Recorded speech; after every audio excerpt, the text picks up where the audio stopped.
Today we're going to talk a little bit about density.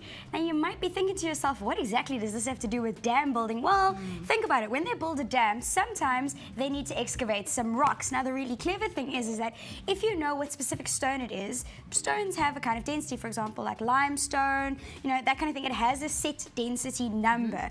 But in case you don't know, there's actually a way to work it out.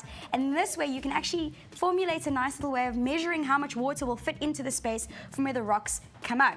You still with me on this one? Okay. I've got you. Density is equal to mass divided by volume. So what we're going to do is we're going to measure... Density is equal to mass divided by the volume. Okay, got it. So we've got ourselves a stone, and we are going to calculate the density of the stone.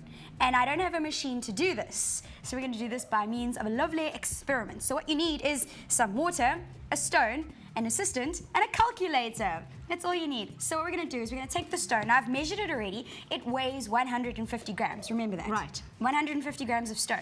Now, I've put 225 milliliters of water into the beaker, and it's on the 225 line. So what I'm going to do is I'm going to put the stone right in the water here, Ayanda.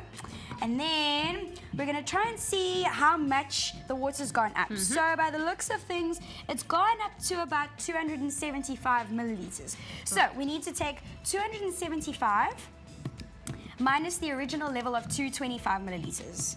And the difference is 50 milliliters. Okay, so now we know the volume of the stone. Now, you know when you get in the bath and the water level rises? Pretty much the exact same thing, except the liters of water that rise in the bath is the number of liters of water inside you. Pretty cool. Wait, hold on. So what you're saying is when I'm sitting in the bath, the water rises. That water that's just come on top. Those liters of water is the same amount of you in liters of water.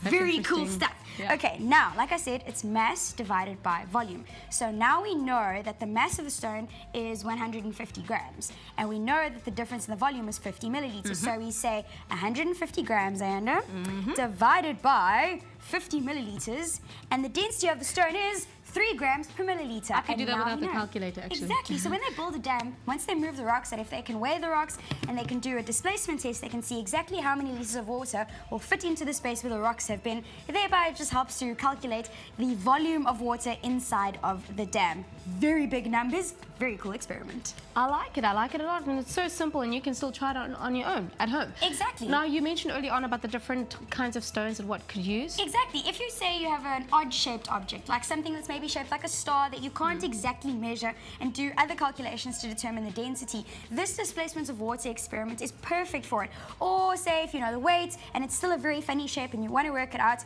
then you can do this. Inversely, however, if you know the density and you know the volume, you can also work it backwards to figure out how to work out the mass.